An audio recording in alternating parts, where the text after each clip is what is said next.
Introduction. As more and more baby boomers retire, a lot of them are facing a key question.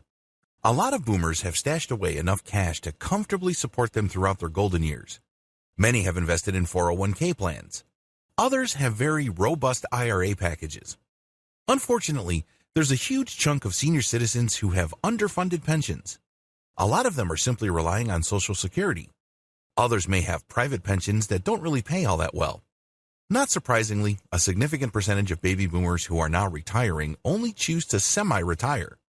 They still work upwards of 20 hours every single week to essentially supplement whatever pension funds they're getting from the government or from private sources. On the other hand, there are a lot of senior citizens who simply have a lot of time on their hands. They don't need money because they're well taken care of by their retirement plans. That's not the issue with them. The issue is, what do they do with their time? Regardless of which group you belong to, if you're a senior citizen, you should definitely look into working from home using the internet. There are many work-from-home jobs available out there, and the key is to use these opportunities to maximize your personal potential. You may not need the money, but you can definitely use the engagement.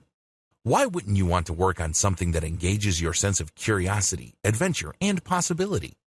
Wouldn't it be awesome to work on something that produces money while at the same time pushes you to be as creative and as imaginative as before? If you answered yes to any of the questions above, earning an online income may be the answer you're looking for.